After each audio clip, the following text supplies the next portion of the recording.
Još jedna akcija prikupljanja najhumanije tečnosti realizovana je u prostorijama Kruševačkog Crvenog krsta, a odziv sugrađana je i ovoga puta bio dobar.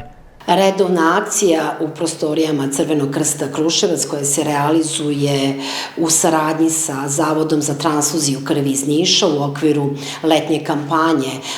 Tokom avgusta meseca smo intenzivno radili na organizovanju akcija dobrovoljnog davanja krvi. Organizovano je 6 akcija, među kojima je jedna organizovana kao vanredna u saradnji sa Vojno-medicinskom akademijom iz Beograda na osnovu iskazanih potreba i nedostataka za ovom dragocenom tečnošću i ovom prilikom bih se zahvalila svim dobrovoljnim davocima krvi koji su donirali krv, koji su se odazvali našim akcijama, ujedno i pozvala sve one koji to mogu da učine na nekoj od naših narednih akcija.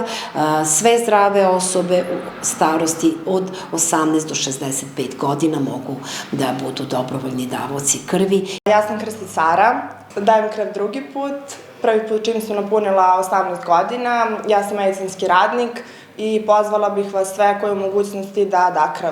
Koju bi možda poruku uputila svim mladim ljudima koji nisu do sada imali prilike da budu dobrovoljni davaoci? Pa da nemaju čega da se plaše i da se uvek stave u poziciju da je to neko njihov ili oni.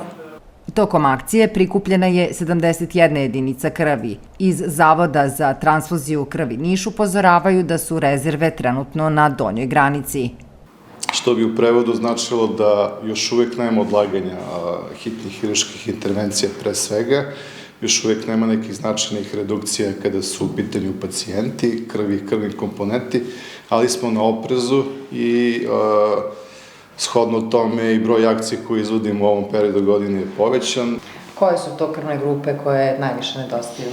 Trenutno su sve krvne grupe na nekoj donjoj granici, ne bih rekao deficitarne, ali naglasio bih da imamo pojačanu potrebu za krvlju i krvnim komponentama krvne grupe A i 0 i standardno pojačanu potrebu za svim RH negativnim krvnim grupama.